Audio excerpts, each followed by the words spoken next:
At itinalaga ng Diyos sa mga pamilya na tayo pong lahat ay maging mga mananagumpay. Kasi sa buhay pagpapamilya, hindi po madali. Meron tayong mga dinadaan ng iba't ibang mga pagsubok sa buhay pagpapamilya. Sa mag-asawa nga, sa simula, ang ganda-ganda ng lahat. Pero as you go along the way, there will be trials, testings, and challenges sa mga pamilya po natin. Pero dapat po nating malaman na ang Panginoon ay very much interested with our families.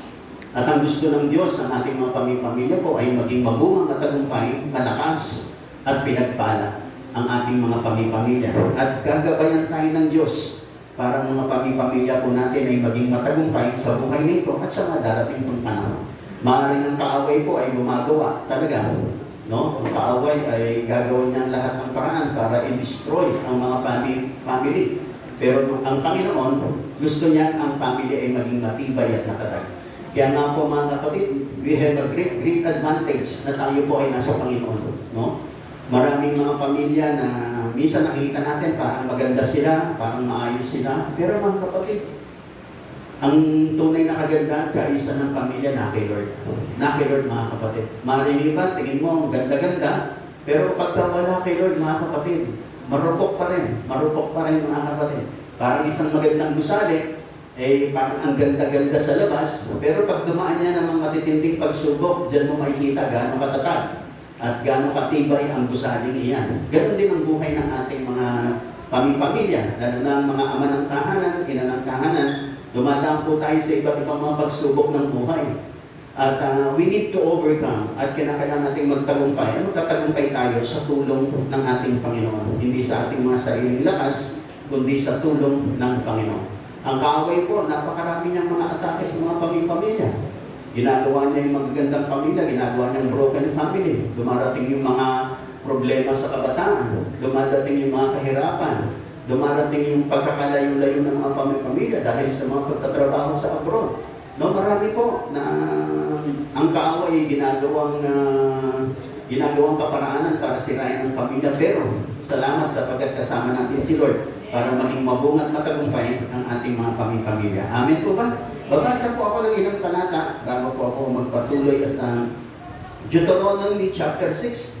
Sabi po ng banal na kasulatan sa verse 6. Ang ganito po ang sinasabi ng banal na kasulatan. Sabi rito sa verse 4, "Dinggitin niyo mga Israelita, si Yahweh lamang ang Diyos. Ibigin ninyo siya ng buong puso, kaluluwa at lakas. Ang mga utos niya ay itanim ninyo sa inyong isip. Ituro ninyo ito sa inyong mga anak, sa loob at labas ng inyong tahanan, sa oras ng paggawa at pamamahinga, sa lahat ng lugar at sa lahat ng panahon. Ipulupot ninyo ito sa inyong mga kamay bilang tanda, itali sa inyong noo, isulat sa mga hamba ng inyong pinto at mga tarangkahan." Ayun. Kaya binigyan po ng pansin yung pagtuturo ng salita ng Diyos sa ating pong mga pamilya. At ito po ay isang mahalagang tagubilin po para sa ipagpapala po ng ating mga sambahayan at ng ating mga pamilya. Na ituro daw po natin ang mga aral ng Panginoon sa ating mga anak. Kung tayo man ay papahinga, gumagawa, o anumang mga panahon sa ating buhay, ay bigyan daw po natin ng pagpapahalaga itong salita ng Diyos para sa ating mga pamilya. Sapagat itong salita ng Diyos ang magdadala po ng mga tagumpay para sa ating mga sambahayan at sa ating mga pamilya. Sabi naman po dito sa aklat ng Joshua ito. At this is a very familiar verse na lagi po natin naririnig sa marami. Joshua 24 sa verse 15. Verse 15, sabi rito, "At kung ayaw ninyong maglingkod kay Yahweh, sabihin ninyo kung kanino kayo maglilingkod. Sa Diyos-Diyosang sinamba ng inyong mga ninuno sa Mesopotamia o sa mga Diyos-Diyosan ng mga Amoreo na sinasamba dito sa lupain inyong tinitirahan. Ngunit ako at ang aking sambahayan kay Yahweh lamang maglilingkod." Ayan. Sabi naman yan ni Joshua. Sabi niya, kung gusto niyo maglingkod sa ibang Diyos, bahala kayo. Pero ako ay maglilingkod sa Panginoon, kay Yahweh, ako at ang aking sambahayan. Kaya po, buhat doon, pinanindigan ni Joshua, kaya nga si Joshua ay naging naging natatangi po doon sa mga lipi ni Israel. Kasi pinanindigan niya ng kanyang buhay at ng kanyang pamilya ay kay Yahweh maglilingkod. Amen. At amen. Nakikinig pa po ba kayo lahat? Tingnan niyo po, itong naman dito sa aklat ng Proverbs. Okay? Babasa po ako. Ilang talata na lang po. Okay, Proverbs chapter 17, sa verse 6, ang sabi po ng banal na kasulatan. Kawikaan po. Proverbs chapter 17, sa verse 6, ganito po ang sinasabi ng banal na kasulatan. Sabi rito, ang apo ay utong ng katandaan. Ang karangalan ng mga anak ay ang kanilang magulang. Tumutukoy pa rin po yan sa pamilya. Na kung paano mga anak, karagalan ng magulang, yung mga anak naman, ay karangalan nila, meron silang mabubuting mga magulang. Yan po ang binabanggit. At yung panghuling talatang nais ko pong basahin, na nakasaad po sa lumang tipan, pero binanggit uli dito sa aklat ng bagong tipan sa Ephesians. Ephesians chapter 6, sa verse 1 and 2. Ang sabi po sa Tagalog version of the Bible, ganito po ang sinasaad. Mga anak, sundin ninyo ang inyong magulang alang-alang sa Panginoon, sapagkat ito ang nararapat. Igalang mo ang iyong ama at ina. Ito ang unang utos na may kalakip na pangako. Ganito ang pangako, ikaw ay giginhawa at lalawig ang iyong buhay dito sa lupa. Ayan. Kaya ito pong doon sa 10 utos ng Panginoon, ito ang unang utos na may binanggit na pangako. Giginhawa ka, lalawig ang buhay mo dito sa ibabaw ng lupa. Pinangako po yan. Yan po ay totoo sa mga sumasampalataya. At nakita ko po, totoo rin sa mga hindi sumasampalataya. Basta sila naging magalang, marespeto, mapagmalasakit sa kanilang mga magulang, talagang binibless po sila, pinagpapala po sila. At ito po ang isang magandang sinasaad ng Bible, at yung pangako ng Panginoon, giginhawak at lalawig ang buhay mo, ay talagang totoo po, na ginaganap po ng Panginoon sa bawat anak, na sila po ay nagmamalasakit, gumagalang, at pinararangalan nila ang pamilya nilang mga magulang. Mga kapatid, lagi po nating naririnig yung sinasabing there's no place like home. Kasi talagang wala namang may tutulad sa ating mga tahanan at sa ating mga pamilya. Sa ating pamilya, malaya po tayo. Amen po ba? Nakikinig po ba kayo lahat? Kasi pag nandun tayo sa ating tahanan, nandun tayo sa ating pamilya, malaya po tayo. Malaya tayong kumain, malaya tayong matulog. Amen ba? Na pag nanood tayo ng TV, malaya tayong makapagtaas ng ating mga paa. At pag kumain tayo, malaya tayong kahit nakataas yung paa mo, pag kumakain ka, okay lang. Tahanan mo naman yun, pamilya mo naman yun. Kaya wala talagang may tutumbas sa pamilya. Kasi pag nasa ibang lugar ka, nasa ibang tahanan ka, hindi mo pwedeng gawin yung mga ginagawa mong iba doon sa iyong tahanan. Sapagkat sa ating tahanan, we are comfortable and we are free. Na kahit na sa tahanan natin, naka-short lang tayo, kahit butas-butas yung mga sando natin, kasi bahay naman natin yun. Amen po ba? Kaya, pero sa ibang lugar, nakakahiyang gawin yun. Kasi hindi naman natin tahanan yun. Kaya iba po yung tahanan. At ganoon din, kung paano tayong meron tayong mga physical home, meron din tayong spiritual home. Meron din tayong iglesia, na pinagdalan sa atin ng Panginoon. Pero mostly, itong aking tatalakayin ay patungkol po sa ating mga personal na mga pamilya, sa ating pong mga tahanan, sa ating mga pamilya, ang aking bibigyan ng pansin ngayong umagang ito.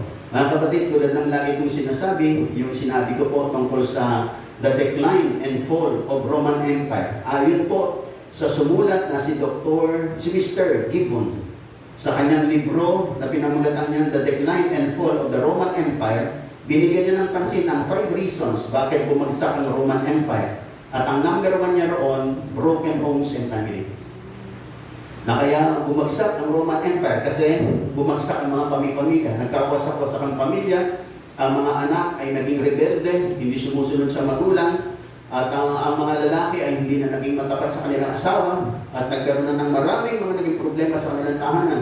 At dahil doon, nagkaroon ng problema ang mga komunidad nila, hanggang nagkaroon ng komunidad ang kanilang bansa at lubusan at tuluyang bumagsak ang Roman Empire, ang dahilan nagsimula sa mga pamilya.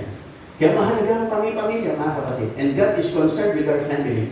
Interesado siya at gusto niya na buuin ating mga pamilya. Ang nakalulungkot lang po, marami pong tao na hindi po sila nakapokus sa family na gusto ng Panginoon. Kasi maraming pumasok sa buhay may asawa na wala silang magandang pundasyon tungkol sa pagpapamilya. Bakit ko po nasabi yan? Kasi ganyan po ako. Ako po ay mag-asawa. Ako po ay walang magandang pananaw sa pamilya. Basta nagustuhan mo lang, okay na yun. No? Pero salamat po sa biyaya ng Diyos sapagkat hindi pa naging huli ang lahat. No? At kaya nga yung aming karanasang mag-asawa ay amin pong sinasabi sa iba, hindi para pamarisan kami sa aming larangan ng pag-asawa. Kasi noong aming panahon, hindi kami nakakapakinig ng salita ng Diyos. Hindi kami naaaralan. Hindi katulad ngayon ng mga kabataan, naaaralan sila, nagagabayan sila. Kami noon ay walang mga ganyang gabay. Kaya kung ano lang yung bugso ng kabataan, kung ano lang yung gusto ng kabataan, doon lang. At yan din ang dahilan kung bakit maaga kami nakapag-asawa ni Mike. She was 15, I was 20 then. No? At kung hindi po, kaya ako noon, ang aking kaisipan ay basta't wala kang inaagabyado, pwede mong gawin ang lahat ng gusto mo. Basta't wala kang inaagabyadong tao. No? Pwede kang magbabae, pwede kang magsugal, basta't hindi mo naman ninanakaw yung pera mo. Yung perang nasa iyo. At ganoon ang aking mga kaisipan at prinsipyo sa buhay hanggang dumating yung time na binago ito ng Panginoon sa magitan ng aking pagkakilala sa Panginoon at sa magitan ng pag-aaral ng salita ng Diyos. Doon ko nakita ang tunay na kahulugan ng buhay. At ang buhay pagpapamilya ay dapat nasa patnubay ng Panginoon. Kaya kapag wala pong patnubay ang salita ng Diyos sa mga pamilya, hindi po ganap na matatag, hindi ganap na matibay. Nakikinig pa po ba kayong lahat? Maaring mga kapatid, ang pamilya po natin ay mag-aaring gumanda ang buhay dito sa lupa. So magana, umunlad, makamta natin ang lahat ng bagay. Pero we are a great failure kapag ang ating pong pamilya hindi pumasok sa langit. Failure po tayo. Kahit nasabihin mong napaganda mo ang buhay ng mga anak mo, napagtapos mo lahat, sumagana, umunlad, yumaman, pero pag hindi pupunta sa langit yan, ikaw ay isang malaking failure sa buhay nito. Sapagat hindi mo sila nadala sa isang pinakamagandang destinasyon ng kanilang buhay, walang iba kundi sa piling ng Diyos sa langit. Kasi maraming mga tao, ang pinaghahandaan natin lagi ay ang buhay natin dito sa ibabaw ng daigdig. Pero mga kapatid, hindi gano'n. Hindi hanggang dito lang. Oo, gusto natin maging masaya sa mundong ibabaw. Pero ang lahat ng saya natin at ligaya ay mapuputol na lahat pag hindi po tayo lahat ng sipasok sa langit. Kaya po tayong pinapangasiwa ng Diyos, binigyan ng mga pamilya po natin. Ang talagang unang gusto ng Diyos, yung pamilya po natin, magkasama-sama rin tayo sa langit. Nakikinig pa ba kayo lahat? Mahirap naman magkakasama kayo dito, pagkatapos sa kabila, magkakasama kayo sa impyerno. Napakahirap nun. Baka pagdating sa impyerno, magsisihan na lang kayo ron. At kasi sa impyerno, puro hatred ang nandun. Puro galit at sama ng loob ang nandun. Puro paninisi ang nandun. No? Pero pag nasa langit tayo, mga kapatid, tapos na ang lahat. Puno ng biyaya, puno ng pag-ibig. Nakikinig po ba kayong lahat? Ito pong dahilan kung bakit po tayo tinawag ng Panginoon. Kasi gusto niyang kumilos sa ating mga pamilya. Pero hindi lang kumilos siya sa ating buhay, pero dapat mong malaman, ang kilos ng Diyos ay hindi lang hanggang sa iyo. Gusto niya sa buong pamilya mo. Gusto niya yung naranasan mong biyaya at pagpapalag kaligtasan, maranasan din ang iyong mga mahal sa buhay. Are you listening? Nakikinig po ba kayong lahat? Gusto niya na yung naranasan mong pagbabago, maranasan din ng iyong pamilya. Mga kapatid, with regards to the family, sa atin pong mga samba-sambahayan at pamilya, napakahalaga po una sa lahat, sa pamilya, na meron po tayong tamang pundasyon. Kasi pag nagtatayo ka ng bahay, ang inuuna talaga, foundation. Kaya pagka nagtatayo ng bahay, naguhukay muna. No? At gumagawa muna ng mga pundasyon, nagtatayo ng mga poste, pinupundasyon sa malalim. Depende po. Pag mas mataas, mas malalim ang pundasyon. Pag mababa lang ang bahay mo, kahit mababaw lang ang pundasyon. Pero kapag mataas ang itatayo mo, kinakailangan malalim ang pundasyon. Mga kapatid, ang pundasyon ng pagpapamilya ay hindi puro pera. Maganda po yung may pera, maganda po yung masipag, maganda po na tayo po ay umunlad financially sa buhay nito. Pero hindi po guarantee ang pera. No? Sapagat marami rin mga tao, sila yung nag-asawa, nagpakasal, marami silang pera, mayaman sila. Pero pagdating ng time, nagkahiwa-hiwalay din sila. Bakit? Kasi ang pundasyon ng pamilya, hindi pera. Although kinakailangan natin yan sa ating mga buhay, kasi marami rin na nagkakahiwalay dahil sa pera. Dahil sa walang pera, okay, dahil sa dami ng pera, nagkakaaway-away na yung mga pamilya, no? Lalo na pag ang pinag-usapan ay mana-mana. Pinag-usapan, lupa-lupa, no? Minsan dyan na nagkakaroon ng mga sigalot sa pamilya. Pero mga kapatid, dapat natin malaman, the foundation of a good and victorious family is none other but our Lord and Savior Jesus Christ. Magiging matibay lang ang pamilya pag ang bawat isa'y sumampalataya na sa Panginoon, lalo na ang ama ng tahanan. Napakahalaga po ng family, ng father figure sa ating mga tahanan. At kapag yung ama ng tahanan ay nakakilala sa Panginoon, mga kapatid, there is a great breakthrough para sa pamilya niya. Nang tatay nila ay nakakilala sa Panginoon, sapagkat yung tatay po ang siyang head of the family. Lahat na nakikinig magsabi ng amin. At kung hindi pa po, kinakailangan po natin ipag-pray. Ang bawat miyembro ng pamilya natin, lalo na yung ating mga tatay, kinakailangan nila ng prayers. Napakalaki ng atake ng kaaway sa mga tatay. Kasi alam ng kaaway na kapag ang tatay ay nakakilala sa Panginoon na born again, madali pong madala yung kanyang buong pamilya. Although, hindi naman po 100% yan. Pero, mas malaking porsyento na madadala niya po yung kanyang pamilya kapag yung tatay po. Kaya mahalaga po na yung ating pong pamilya, ipundasyon po natin sa Panginoon. Christ is the foundation of the family.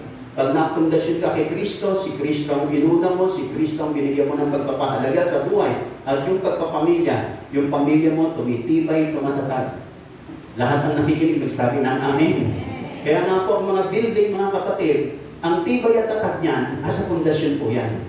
Pag maganda ang pundasyon yan, kahit na lumindo yan ang intensity 7, intensity 8, hindi po bibigay yan. Kasi matibay ang pundasyon. Yun din ang dahilan kung bakit kinakailangan natin makinig ng salita ng Diyos. Kinakailangan natin dumalo. Kinakailangan natin ng church.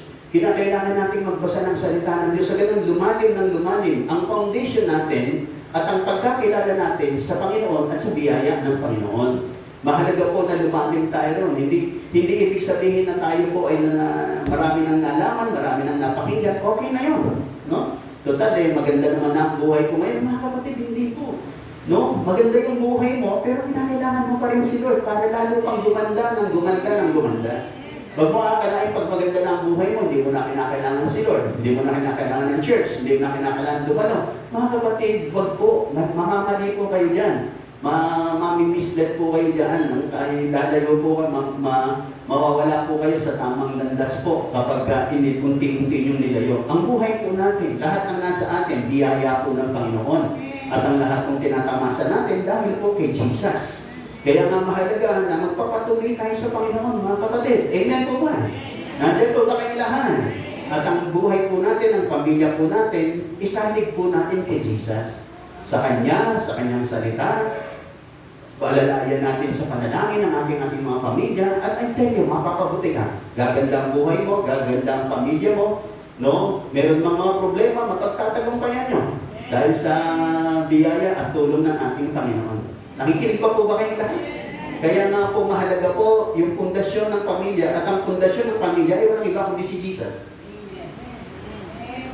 Sabi nga po na aklat ng Matthew chapter 7, meron daw pong nagtayo ng 2 bahay. Yung isa ay tinayo sa ibabaw ng buhanginan. Yung isa naman, ipinundasyon sa bato. Sinemento niya yung mga pundasyon ng kanyang tahanan. Yung isa naman, inilagay lang sa ibabaw ng lupa, sa ibabaw ng buhangin. At nung dumating ang malakas na bagyong unos, no, yung isang nakatayo lang sa ibabaw ng buhangin ay nawasak at nasira. Ganun daw po yung mga nakapundasyon ng kanilang buhay sa mga material na bagay, sa mga pinansyal na bagay, sa kanilang karunungan, sa kanilang sariling lakas. Mga kapatid, those are weak foundations of life. Mahihina po yun. Pag nakasentro ka lang, maganda naman ang pamilya ko, maganda naman ang buhay, maganda naman ang trabaho, meron naman kaming finances. Mga kapatid, pag yun lang ang pundasyon mo, mabuhay mga kapatid yan.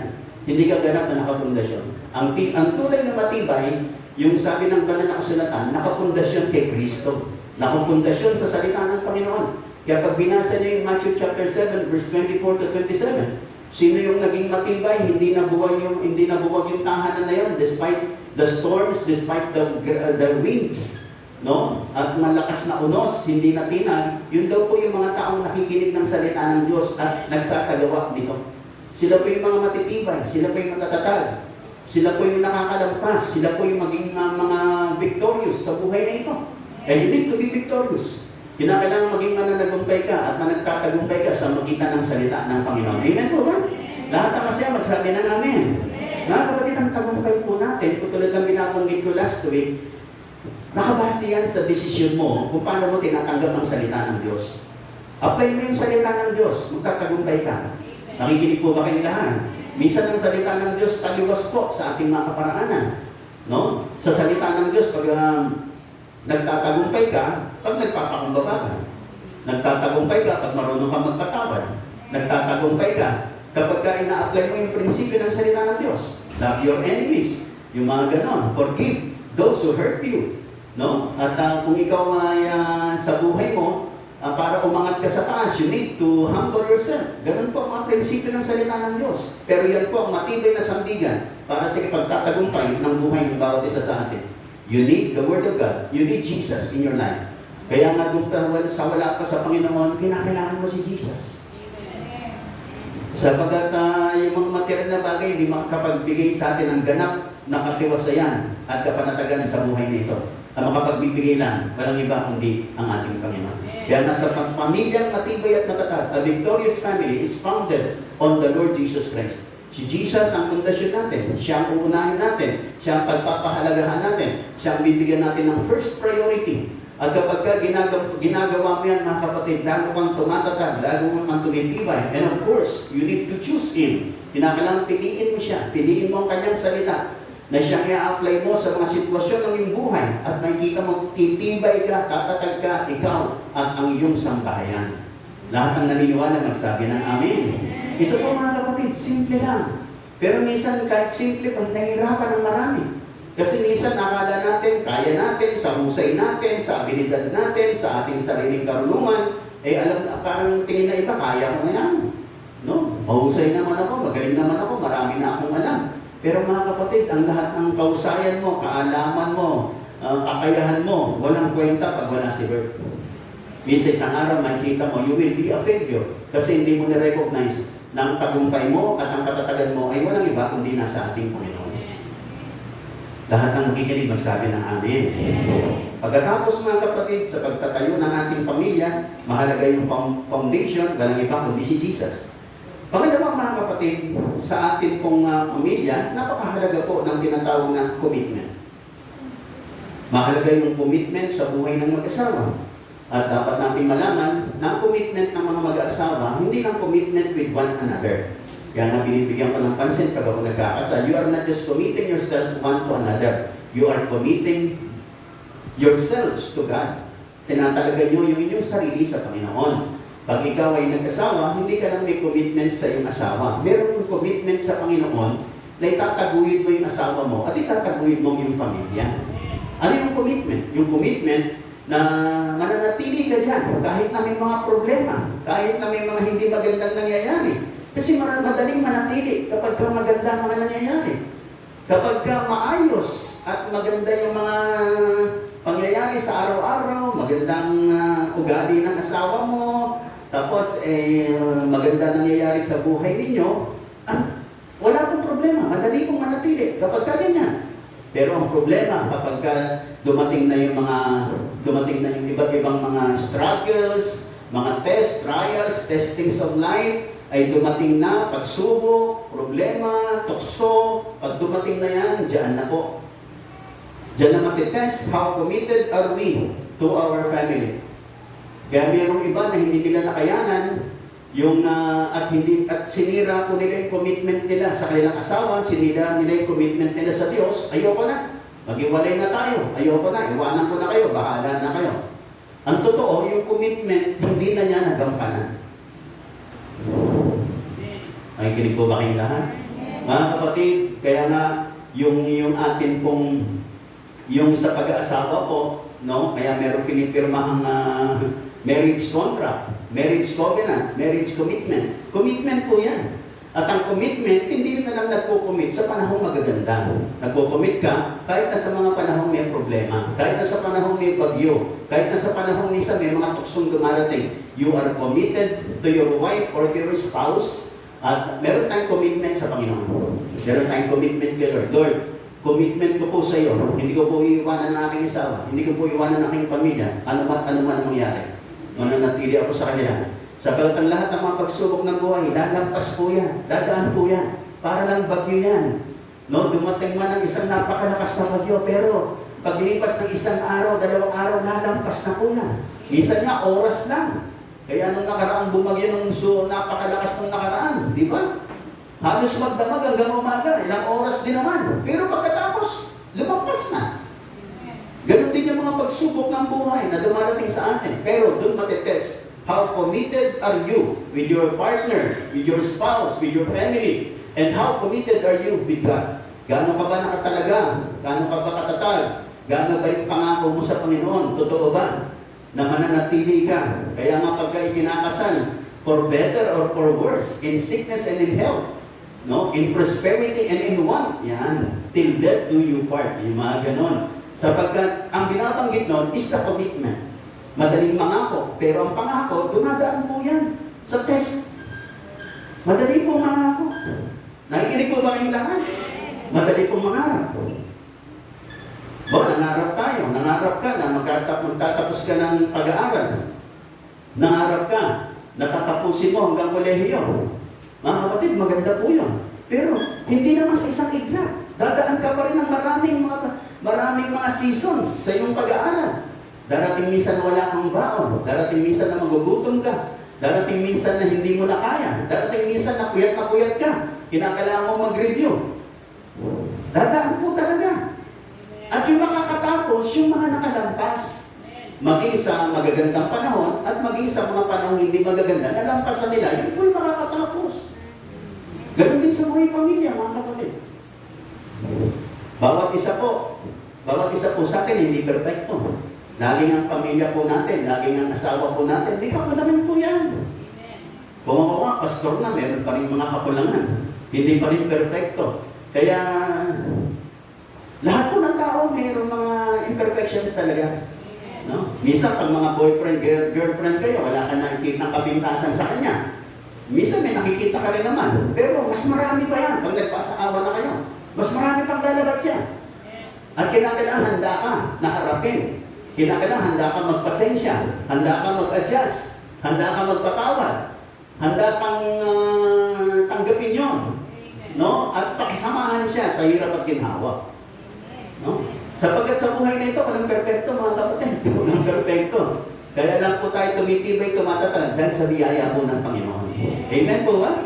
Pero kahit ang asawa may pastor, meron pa rin mga kakulangan yan. Meron ka pang may pipintas niya, kung kapintasan lang ang pag-uusapan, meron din yan. Lahat po tayo. Nakikinig pa po ba kayong lahat? Pero ang lagi nating bibigyan is the family.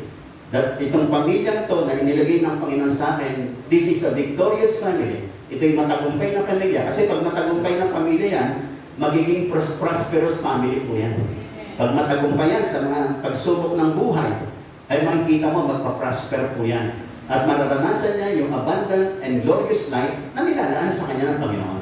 Kaya sa buhay na ito, mga kapatid, mahalaga yung commitment po natin, mga kapatid, sa buhay ng bawat isa. Walang bibigay, walang aayaw, magpapatuloy, at dapat natin malaman, pinagsama tayo ng Panginoon, lalo na yung mga mag-asawa at pamilya, pinagsama tayo ni Lord para magtulungan sa isa't isa. Hindi wala pong asawang kompleto na siya. Sa lahat-lahat, laging may kulang yan. Sabi ko nga sa inyo, yung mga kakulangan po ng ating mga mahal sa buhay, pupunan ng Panginoon. Basta ipagkatiwala natin kay Lord. Amen po ba? Kaya nga po, tingnan nyo yung mga tao na yung puso nila committed, dedicated sa Panginoon at talagang on fire sila sa Panginoon. Hindi nila nakikita yung kakulangan ng kanilang kapwa o kakulangan ng kanilang mga partner in life. Sapagkat yung kakulangan na yun, pinunanan ng Panginoon sa kanilang puso. Madali po kasi yung laging sinasabi nito, hindi na ako pinapansin ng asawa ko, parang hindi na niya ako mahal, hindi na niya ako binibigyan ng attention. Pero kapag ka ikaw ay filled by the Spirit of God at puspos ka ng biyaya ng Panginoon, lahat ng kulang na yun, pinunanan ng Panginoon sa iyo. Kaya hindi mo na makita yung kakulangan ng asawa mo kasi pinunanan ng Panginoon. At binigyan ka niya ng contentment, satisfaction, and joy in your life. Kaya yung kanyang mga kakulangan, hindi mo na nabigyan ng pansin kasi pinuno ka na ng Panginoon. Kaya mahalaga po mga kapatid, ang sa atin pong pagpapamilya, mahalaga yung foundation si Jesus at mahalaga din yung commitment natin. Commitment na binigay sa atin ng Panginoon at ma-attain po natin ang level ng commitment nito because of the grace that God has given to each one of us. Lahat ng nakikinig magsabi ng Amen. Pangalawa mga kapatid, sa buhay mag-asawa, kinakailangan ang communication. Kinakailangan yung mag-asawa, sila lagi nagkikwentuhan. Nakikinig po ba kayong lahat? Yung mga lalaki, kadalasan hindi po tayo makikwento, hindi po tayo masalita. Pero dapat pag-aralan po natin. Kasi ang pagsasamang maganda, nasa communication niya na mag-asawa. We need to learn how to communicate well sa ating mga mahal sa buhay. No? Tayo po kasi mga Pilipino, hindi tayo masyadong open. Pero kinakailangan pag-aralan po natin na maging open. That we learn to listen and to understand one another, kinakailangan naintindihan po natin ang buhay ng bawat isa, ang damdamin ng bawat isa, ang kaisipan ng bawat isa, iintindihin po natin. May mga times na hindi natin maintindihan, pero magpaparaya po tayo. Nakikinig pa po ba kayong lahat? Nakikinig pa po ba kayong lahat? May mga times mga kapatid, magpaparaya po tayo. May mga times, palalampasin na lang natin. No? Wala masyadong bigyan ng pansin.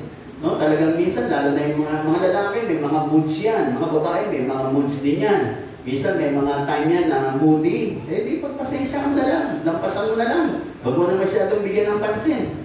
Are you listening? Nakikinig pa po ba kayong lahat? Pero kasama ng ating mga communication is understanding one another and learn to listen one with another. Kinakailangan marunong tayong makinig sa isa't isa. Kasi minsan, mas marami daw po tayong sinasabi kaysa sa ating mga, yung tao daw mas gustong nagsasalita kaysa sa nakikinig. Pero dapat pag-aralan natin yung pagkinig. Amen po ba? Nandiyan po ba kayong lahat? At maganda, yung mag-asawa, sila lagi nag-uusap. Mahalaga yung communication one with another. Kung ang asawa mo ay nagtatrabaho ka sa labas, pag uwi mo, ang unang mong kakwentuhan, siyempre ang asawa mo. Pag iba na lagi ang kinikwentuhan mo, delikado po yan. Kasi yung laging kinikwentuhan mo, nahuhulog ang loob mo dyan eh. Nahuhulog ang loob dyan. Kaya mahalaga na yung mga mag-aasawa, kayong magkwentuhan. Kasi pag yung asawa niya nagkwento ng kwento sa iba, doon mahuhulog ang kalooban yan. No? At hindi sa iyo. Kaya mahalaga yung nag-uusap yung mga asawa. To communicate one with another. At ganun din, maging open tayo sa mga sinasabi ng ating mga mahal sa buhay. Hindi pwedeng walang pakialaman. Mahirap po. Pagka dumating na sa walang pakialaman, ako, masyado po. Yung pamilya po ay nanganganib po. Nanganganib ang pagsasama ng mag-asawa. Pag dumating na sa walang pakialaman. May pakialam po tayo sa isa't isa. Nakikinig po ba kayong lahat? Yung nakikinig po, magsabi ng Amen. Kasi tayo po yung pinagsama-sama ni Lord para mag-intindihan, mag-uunawaan, at kasama ng communication one with another, at pagiging thoughtful natin sa isa't isa. Dapat yung mga mag-asawa, of course, di natin kakalimutan yung birthday ng ating asawa. Kung kailan tayo kinasal, mga ganun, mga anniversaries, di natin kakalimutan yun, tatandaan natin yun. Makalimutan na natin yung birthday ng iba, huwag lang yung birthday ng ating asawa. Nakikinig pa po ba kayong lahat? Nakikinig pa po ba kayong lahat? Nakakalungkot naman birthday ng asawa mo, ay birthday mo pala ngayon. No? Nakakalungkot sa asawa yun. Baka ibang birthday ang pinag-iisipan niya. Hindi yung birthday ng asawa yan. Ako, problema yan. Nandiyan pa po ba kayong lahat? Maganda yung communication. Maganda yung spending quality time. Maganda yung mag-asawa ang magkasama. Tingnan niyo po, nakita ko karamihan ng mga nagtatagumpay ng mga negosyante, magkasama yung mag-asawa sa negosyo. Hindi sila magkaiwalay. Yung mag-asawang nagtutulungan sa kanilang business, maliit man ito, pero umuunlad yan, lumalago yan. Pag magkasama sila at nag-uunawaan sila at nagtutulungan para sa kanilang business. Lahat ng nakikinig magsabi ng amin. Ganun din mga kapatid, kinakailangan natin to be honest, to be open, learn to listen with our partner. No, kasi mahalaga yan kasi ang pundasyon ng pamilya natin si Jesus, pero napakahalaga ng role ng father at ng mother. Napakahalaga niyan para sa buong pamilya. At yung mga anak natin, laging nakatingin sa atin. Titingnan natin lagi. Tinitingnan nila tayo. Alam niyo yung mga bata, meron silang security and confidence. Pag nakikita nila yung magulang nila nagkakasundo. Meron silang self-confidence na humarap sa buhay ng iba. Nakikinig pa po ba kayong lahat? Nakikinig pa po ba kayong lahat? Ako po kasi from broken family. Kaya nung ako po'y high school, meron po akong barkadang tulad ng binabagit ko sa inyo. Nung high school na ba ako, 4 na babae ang barkada ko, 4 lang ang lalaki. Tapos mapasyal kami sa mga tahanan, sa mga bahay-bahay, pamilya ng ating mga nung barkada ng 4 na babae, pumunta kami sa mga tahanan nila. Nahiya akong isama sila sa aking tahanan. Kasi wala akong tatay. Kasi yung tatay ko, may tunay siyang pamilya. Nahiya ako sa kanila. Pero pag sa kanila, sumasama ako. Pupunta kami sa mga bahay-bahay nila kasi mga barkada ko sila. Pero pag sa akin, nahihiya ako. Wala akong confidence na sabihin yung aking kalagayan. Kaya mahalaga yung maganda yung mga mag-aasawang nagkakasundo, maganda yung mag-asawang, minsan mga mag-asawa, nagkakamali rin tayo, nag-aaway din tayo, pero makita natin sa ating mga anak, nagpapatawaran tayo.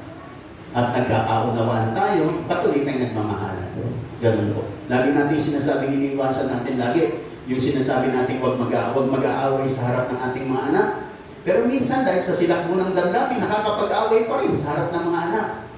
Pero ang isang magandang solusyon dyan, minsan dumating kayo sa time na tawagin niyo yung mga anak niyo. Mga anak, patawarin niyo kami ni nanay niyo kung nakapag-away kami sa inyong harapan. Hindi na namin uulitin. Nakikinig pa po ba kayong lahat? Nakikinig pa po ba kayong lahat? Kasi may mga times talaga hindi maiwasan. Nagkakaroon ng mga sigalutan, silakbo ng damdamin, hindi na nakapag-control, no? At nakapag-away na, nakapagsagutan na, nagtaasan na ng boses. Pero the best way that you can do is harapin niyo yung mga anak niyo at tumingin kayo ng sorry sa mga nagawa. At alam niyo, gaganda yung respeto ng inyong anak sa inyo. Sasabihin, gano'n ang magulang namin. Sila man ay nagkapag-away sa harap namin, pero humingi sila ng tawad sa kanilang mga nagawa. Nakikinig pa po ba kayong lahat? Yung masaya pa, magsabi ng amen at pumalakpak ng malakas sa ating Panginoon. Mga kapatid, isa pa, para sa buhay ng mag-asawa, mahalaga po yung commitment, mahalaga po yung communication. Of course, mahalaga mapanatili natin yung love. Kasi yung pag-ibig po, minsan lumalamig po yan eh. Lumalamig po yan. Lumalamig po pang minsan ang pagmamahalan at mamalasakita ng mag-asawa. Pero wag po natin hayaan sa ating pamilya. Hinayaan natin ang pamilya po natin, lalo na ang buhay ng mag-asawa, ay laging on fire sa kanilang pagmamahalan. Kapag ka medyo lumalamig, mga kapatid, hindi po yan ang kalooban ng Panginoon. Learn. Kaya nga yung mga mag-asawa, laging natin nakikita at napapanood ko nga at laging sinasabi, kahit na nagkakaedad na, nagde-date pa rin, kumakain pa rin sa labas, nakikinig pa po ba kayong lahat? Nagsasabi pa rin ng I love you, amen po ba? Nagiging thoughtful pa rin. And of course, ang pag-ibig natin sa ating pamilya, unconditional. Hindi pwedeng may condition lagi. Na ikaw anak, mahal kita kasi mabait ka. Pag hindi ka na mabait, hindi na kita mahal. Ang pag-ibig ng mga magpapamilya, laging unconditional. Na kahit na ano mat mangyari, anak mo yan, asawa mo yan, talagang itataguyod mo yan, kung nagkamali yan, patatawarin mo yan. Amen po ba? At higit sa lahat mga kapatid, ang unang mag-i-express ng pagmamahal sa pamilya ay yung father and mother. Kasi tutularan na lang yan ang ating mga anak. Tumitibay po ang pagsasama, gumaganda ang pundasyon ng ating mga anak pag meron silang mga magagandang nakikita sa atin bilang mga magulang. Kaya po tayo, iingatan po natin how we live, how we handle our relationship as husband and wife. Kinakailangan ingatan natin yan kasi yung mga anak natin nakatingin sa atin. At yung mga anak natin, pagdating ng time, magkakaroon din sila ng pamilya. Of course, pag nagpamilya sila, napakaganda nung sinasabi, pag sinabi nila, pag ako'y nagpamilya, gusto kong tularan ng tatay ko at nanay ko. Di ba pinakamasarap yun? Amen po ba? Nakikinig mo ba kayo lahat? Kasi napakalulungkot naman pag sinabi nila nga, pag ako nagpamilya, yung gayahin si tatay at si nanay. Ibig sabihin, meron tayong mga bagay na nagawa na hindi nakakatulong sa kanila. Kaya hindi pa naman huli ang lahat, mga kapatid. Pwede pa nating ayusin. Pwede pa nating simulan ulit. No? Sapagat nandito tayo sa Panginoon, inaayos siya ng Panginoon. At sa buhay ng mag-asawa, of course, papanatilihin natin yung love one with another, love with our children, lalo na yung pagmamahala ng mag-asawa, mahalaga na taglay-taglay natin yun sa bawat pagkakataon ng buhay po natin. Amen po ba? Lahat ng masaya pa, pwede bang pumalakpak ng malakas sa ating Panginoon? Katulad ng lagi natin sinasabi, so of course, yung mga anak, hindi lang kayo mag-I love you sa mga magulang nyo pagka mayroong Father's Day o Mother's Day. Ganon din yung mag-aasawa. Hindi lang naman po yung birthday. Every day, pwede namang sabihin niya. Amen po ba? Na kapag tayo po inilid ng Panginoon, no? At tayo po ay gusto natin express yung sarili natin. Then express it, no? Sa isang parang masasabi mo, I love you, Dad. I love you, Mom. Amen po ba? At mahalaga po yun, lalo na po sa buhay ng mag-asawa, no? Na dapat hindi nang lalamig ang ating pagmamahal sa isa't isa. At kung meron mang nagawang pagkakamali ang ating spouse, di ba tatawarin natin? At ang fourth ingredient, tulad ng para sa matibay na pamilya at victorious family, una, yung binabanggit ko kanina, yung commitment, communication, yung love, at yung pang ingredient para sa titibay at katatagumpay ng ating mga pamilya, forgiveness. Mahalaga po. Nasisira ang pamilya pagka hindi marunong magpatawaran. Kahit na anuman ang nangyari at naganap, nasaktan, mga kapatid, hindi po gagaling pag walang forgiveness. Hindi po makakapagsimula ulit pag walang forgiveness. Nakikinig po ba kayo? Nakikinig po ba kayo lahat? Tayo po, nakapagsimula tayong lahat kay Lord. Kasi in-assure tayo ni Lord, anak, pinatawad na kita. Bakit doon nagsimula? Para sa ganang makapagsimula tayo ng isang relationship with our Lord. Kaya, binibigyan niya tayo ng assurance that through Jesus Christ, tayong lahat na sumampalataya sa Panginoon, ay pinatawad na ng ating Panginoon. Ganun din sa buhay pamilya, mga kapatid. Wala pong magiging magandang pasimula at panibagong pasimula sa pamilya pag hindi po nagpapatawaran ang bawat isa. Kasi wala namang pong perfecto sa atin. Tulad ng binabanggit ko, lahat tayo may kanya-kanya tayong pagkukulang. Pero napakahalaga na tayo po ay matutong magpatawad. Let us learn to forgive and forget. O paano po yung forget? Kasi ang totoo, ang hirap mag-forget. Ang hirap. Kahit na matagal na, minsan naalala mo pa rin. Ang ibig lang sabihin po ng forget, yung nagawa niya sa'yo, na atraso, hindi mo na uling uungkatin sa kanya.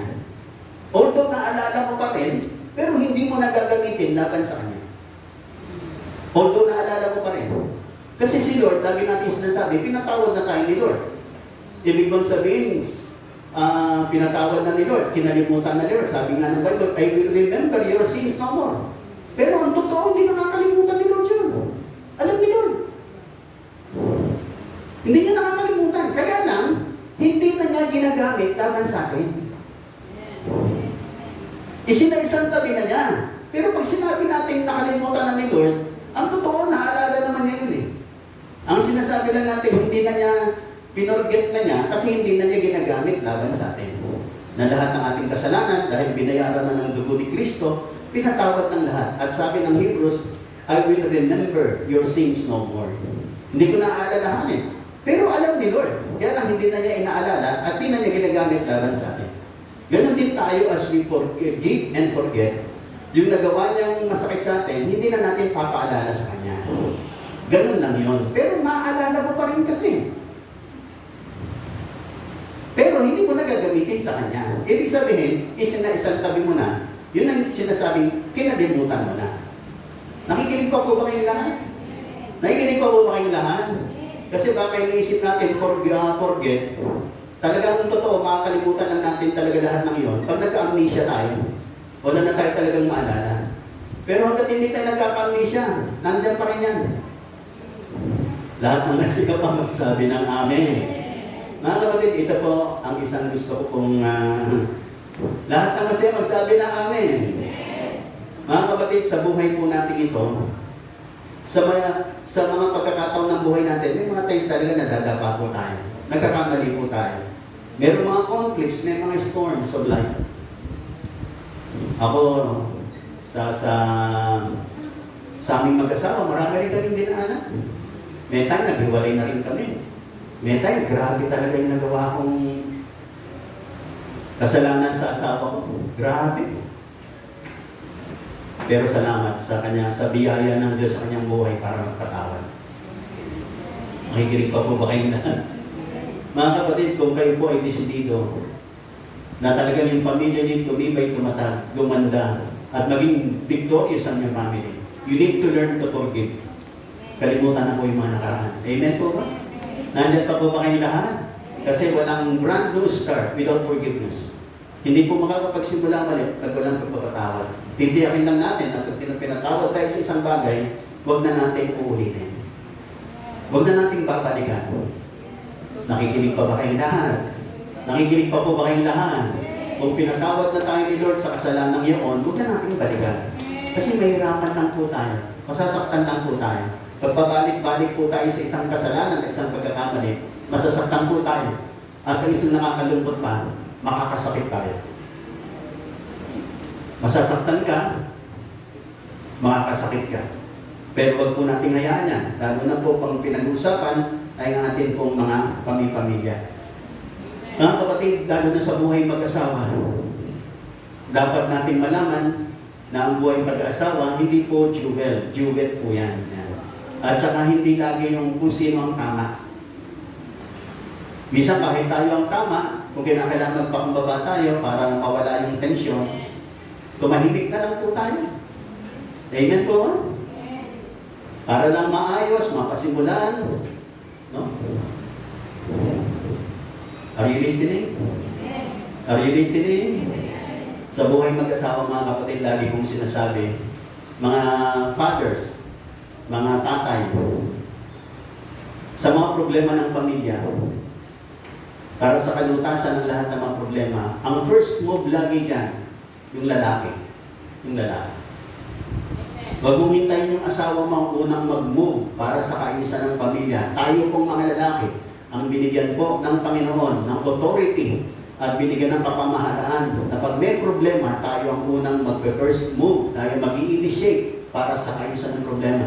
Kung kinakailangan lunukin natin ang ating pride, kung kinakailangan magpakumbaba tayo na humingi ng tawad, gawin po natin just for the sake of the family. Para lang sa kapakanan ng pamilya, para lang sa kaayusan, tayo na po ang magpapakumbaba. Mga kapatid, naranasan mo na po rin po ang ma-involve sa iba't ibang babae. Pero lagi kong sinasabi, wala mong kahinat ng maganda. Dumating ako sa punto ng buhay ko, sabi ko, ayoko na. Ayoko na laging may tinatago sa asawa, lagi kang natatakot. Pag ginagawa mo itong bagay nito, baka mabisto ko, baka malaman na anak ko. Ayoko na ng gano'n, nagsawa na ako. Ayoko na. Ayoko na may iniisip na gano'n. Kaya dumating ako sa point of my life, Panginoon, graduate na ako dyan. Kaya yung mga barkada ko na, yung mga kasama ko sa trabaho, madalas kong kasama sa beer house yun, sa mga sauna bath, sa mga massage na yan, kasi mga massage na pinupuntahan namin, mga prostitution, no? At madalas kami sa mga gano'n. Pero dumating ako sa time na makakilala ako sa Panginoon, sabi ko, pasensya na kayo, graduate na ako dyan. Graduate na ako dyan. Mga kapatid, graduate naman tayo. Amen po ba? Graduate na po tayo sa mga gano'n, kasi mga pampagulo lang ng buhay yan. Amen po ba? Di ba sarap-sarap na mapayapa ang buhay mo, maganda ang ugnayan yung mag-asawa, wala kang tinatago, wala kang nililin. Di ba sarap-sarap ng gano'n mga kapatid? Amen po ba? At kung meron mga nagawang hindi maganda, patawarin na, kalimutan na, magluto na tayo lahat. Amen po ba? Sapagkat sila, natutuwa ko pag nakikita yung pamilya natin masaya, matagumpay, pinagpala, maunlad, nagpapatawaran, nagmamahalan. Amen po ba? Natutuwa ang Panginoon. Amen po ba? At naniniwala ako kay Lord, hindi pa po huli ang lahat. Kaya po tayo tinawag ng Panginoon kasi gusto niya tayo talagang bigyan ng magagandang pamilya po natin. Family that will give glory to the name of our Lord our God. Yung pamilya natin magbibigay luwalhati sa pangalan ng Panginoon. At aayusin po yan ng Panginoon para sa bawat isa sa atin. Mga kabataan, lalo na po sa mga wala pang asawa, set for yourself na pag kayo nag-asawa na, hindi na kayo titingin sa iba. Hindi mo maiwasan, mga kapatid. Babae, lalaki, mga bago mag-asawa, talagang darating ang tukso. Isa sa mga panahon ng buhay niyo. Darating po talaga. Kaya na mahalaga pag nag-asawa po kayo, lagi niyong sasabihin, ito na ang best spouse, best partner that God has given me, itong aking asawa. Hindi man siya ang pinakamaganda sa iba, pero sa akin siya ang pinakamaganda kasi siya ang bigay sa akin ng Panginoon. Kailangan nakaset ka roon. Amen po ba?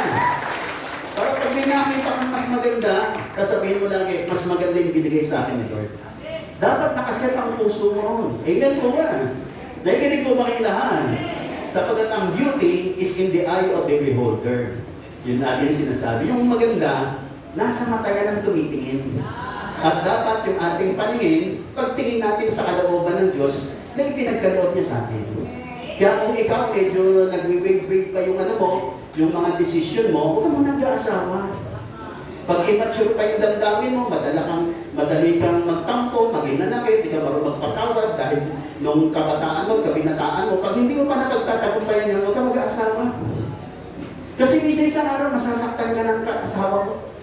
Meron kang makikita hindi maganda sa kanya. Pag hindi ka marunong magpatawad, nung panahon ikay dalaga pa o binata, pag noon hindi ka marunong magpatawad, pag pumasok ka sa buhay mag-asawa, darating yung time, hindi mo mapapatawad asawa mo.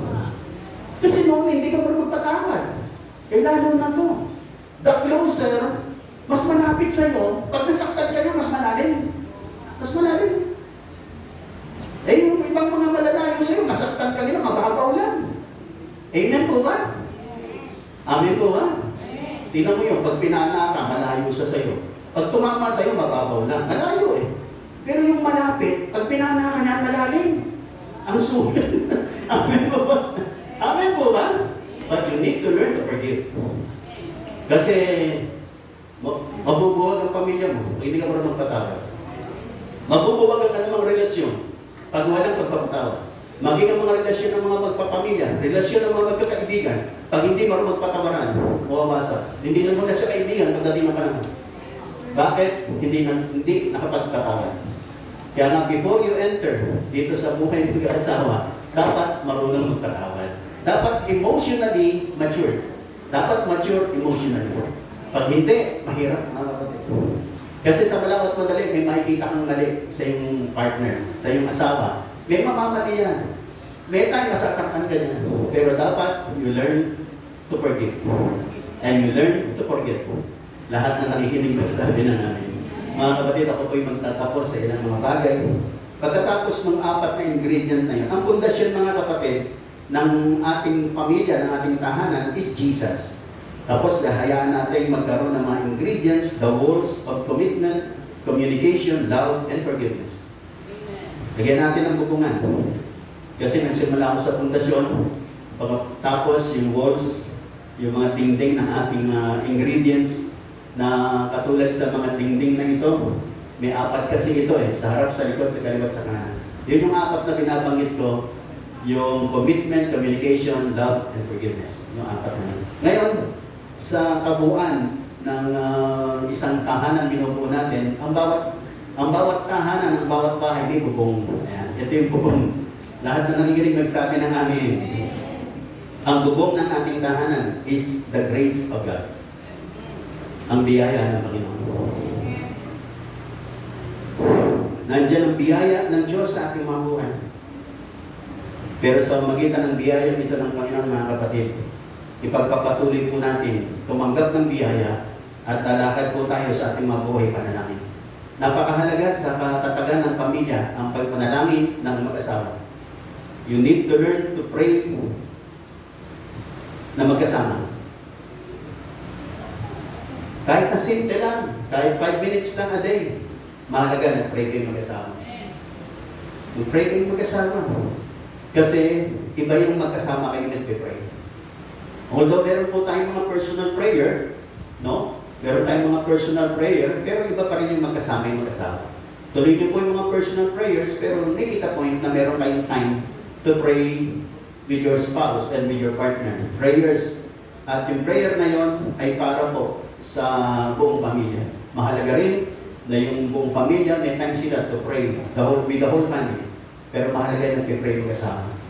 Maganda, nagpe-pray din yung buong pamilya. Meron silang time together para sa kanilang pag-aaral ng salita at pagpapanalangin bilang pamilya. Mahalaga po yan. At makikita nyo, totoo lagi ang kasamihan. The family that prays together, stays together. Totoo po lagi yan. Amen po ha? Kasi nandun ang shield ng Panginoon, nandun ang protection ng Panginoon. Ganun din mga kapatid, sa pamilya po natin, bibigyan natin ng pagpapahalaga ang salita ng Diyos. Bibigyan natin ng pagpapahalaga ang Word of God, no? Sa ating mga anak, yung mga problema po natin, yung mga solusyon sa ating problema, nandyan yan sa salita ng Panginoon. Kaya bigyan natin ng pagpapahalaga ang salita ng Diyos. Ganun din, mga kapatid, kasama po ng pagpapamilya natin, dapat dumadala tayo ng church. Make it a point na meron pang time for the church. Kasi dito po sa atin, bilang pamilya ng Diyos, pinaghahandaan po natin dito the eternal life that God has given to each one of us. Hindi po kayo magsisisi mga kapatid na nandito kayo sa church na to.